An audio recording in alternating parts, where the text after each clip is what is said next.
کہ نہیں چاہیے ایکسٹینشن کسی بھی صورت نہیں چاہیے. رؤف کلاسرا صاحب پر مجھے ضرور بات کرنی ہے آپ کو. رؤف کلاسرا صاحب جو ہے وہ مسلسل پہلے وہ نام نہیں لے رہے تھے, پھر انہوں نے ٹویٹر پہ صدیق جان کی ویڈیو بھی لگا دی.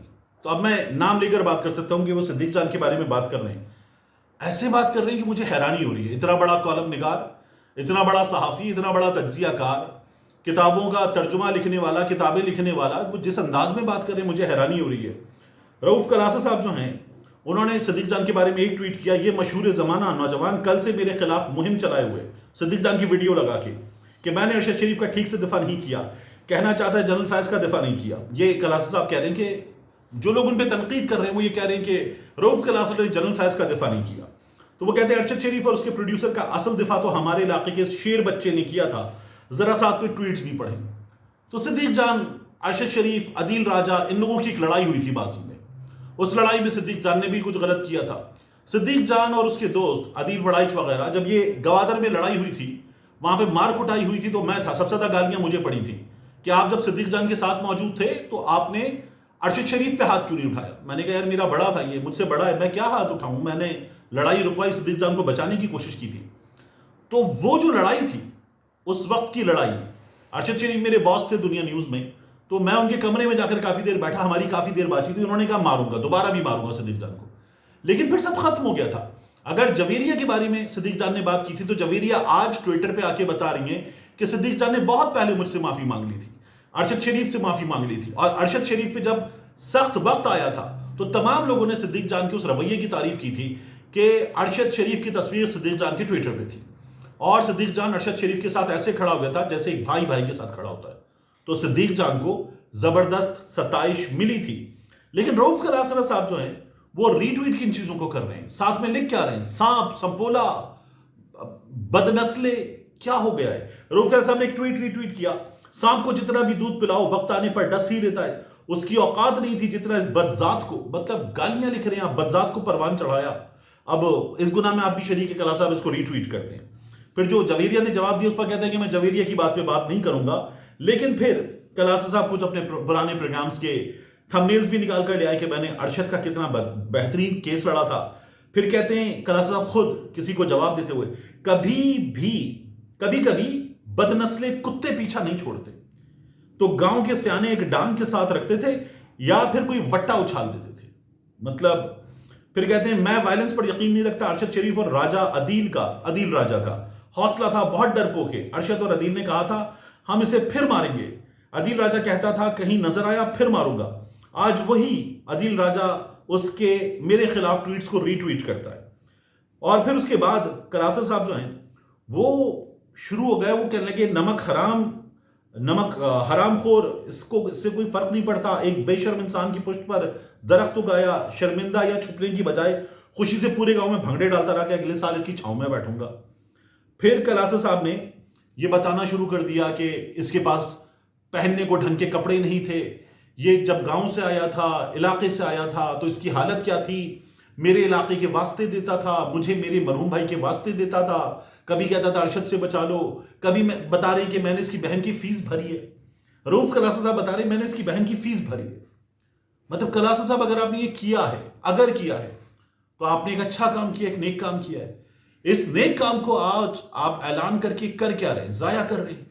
مطلب آپ یہ بتائیں گے کسی کو کہ آپ نے اس کی بہن کی فیس بھری تھی, اس کو آپ نے کسی جگہ کرائے پر گھر لے کر دیا تھا, اس کرائے کے گھر کا کرایہ وہ دے رہا تھا, آپ یہ سب گنوانے پر اتر آئے ہیں. مطلب آپ کر کیا رہے ہیں, آپ کسی کو بدنسلہ, کتا, حرام خور, نمک حرام کہنے پر آ گئے ہیں, وہ بھی اپنے سے عمر میں کہیں کم بندے کو, اپنے سے تجربے میں کہیں کم بندے کو, ایک کمزور شخص کو. غصہ ہمیشہ کمزور پہ آتا ہے, یہ دکھا رہے ہیں آپ. مطلب گالم گلوچ پہ اتر آئے آپ ایک نوجوان کے لیے. اور میں تو حیران ہوں, مجھے لگتا ہے کہ کلاسرا صاحب کے پاس اگر کبھی کسی ریسٹورنٹ کا بل پڑا ہوگا, میں نے لکھا بھی, تو یہ وہ بھی نکال کے لے آئیں گے کہ میں نے اس کو ایک بار کھانا کھلایا تھا, یہ ریسٹورنٹ کا بل ہے. تو اگر آپ نے کوئی نیک کام کیا تو آپ نے ایک نیک کام کیا, دیٹس اٹ. آج آپ اس نیک کام کو ضائع کرنے پر کیوں تلے ہوئے ہیں, اس سوال کا جواب کوئی رؤف کلاسرا صاحب سے لے کے دے دے. عجیب و غریب کام کیا رؤف کلاسرا صاحب نے, میں حیران ہوں. اس کے علاوہ آخر میں عمران خان صاحب کی ایک پیش گوئی سچ ثابت ہوئی. عمران خان صاحب نے ایک بار جلسے سے خطاب کرتے ہوئے کہا تھا کہ یہ چور ہیں, یہ ڈاکو ہیں. ان کو لوگ شادیوں میں بلانا چھوڑ دیں گے، ان کے بچوں کے رشتے نہیں ہوں گے، یہ عمران خان صاحب نے کہا تھا۔ اور آج گجرانوالہ سے ایم پی اے عمر ڈار یہ بتا رہے بیٹھے ہوئے کہ ہماری جماعت کا امیج اچھا نہیں ہے، لوگ ہمیں اپنے گھروں کی شادیوں میں نہیں بلا رہے، جو میتیں ہوتی ہیں ان میں تو ہم چلے جاتے ہیں کسی کی وفات پہ، وہاں کوئی نہیں روکتا، لیکن لوگوں نے ہمیں شادیوں میں بلانا چھوڑ دیا ہے۔ یہ حال ہو چکا ہے، اس جگہ پہنچ چکی ہے مسلم لیگ نون غالب گلوچ میں آج جو کر رہی ہے علی امین گنڈاپور کو جواب دیتے ہوئے، اور جو پرانی مریم نواز شریف صاحبہ کی ویڈیوز وائرل ہو رہی ہیں جس میں وہ عمران خان کے بارے میں، علی امین گنڈاپور کے بارے میں، مریم اورنگزیب صاحبہ جو زبان استعمال کرتی تھی، چپیڑے ماریں گے، 10 نکات نہیں 10 چپیڑے منہ پہ ماریں گے، جب آپ یہ سب کچھ کر چکے تو پھر آپ کو دوسرے کی زبان پہ اعتراض کیوں ہے؟ اور کچھ صحافی ہیں، یہ صحافی بھی زبان پہ بات کر رہے ہیں، مطلب ان صحافیوں میں سے کوئی نہیں بولا کہ کتنا گھٹیا مقدمہ بشرا بی بی پہ بنایا گیا، ان صحافیوں میں سے کوئی نہیں بولا کہ ماؤں جیسی یاسمین راشد کے ساتھ کیا کیا جا رہا ہے، ان میں سے کوئی نہیں بولا کہ عالیہ حمزہ کے بارے میں، طیبہ راجہ کے بارے میں، سنم جاوید کے بارے میں ان کے اپنے چہیتے نون لیگی لوگوں نے جو گھٹیا ترین گفتگو کی ہے، تو اس پر ان کے پیٹ میں کبھی مروڑ نہیں اٹھے۔ ان کے نزدیک عزت جو ہے وہ صرف ایک عورت کی ہے، اور اس عورت کا نام ہے مریم نواز۔ اگر عزت ہے تو سب کی ہے، اور اگر آپ کو اس طرز عمل پر جو ان خواتین کے ساتھ روا رکھا گیا جن کا تعلق پی ٹی آئی سے ہے کوئی اعتراض نہیں تھا، تو پھر آج آپ کو اعتراض کرنے کا کوئی حق نہیں ہے۔ ملتے ہیں انشاءاللہ آپ سے اگلی ویڈیو میں۔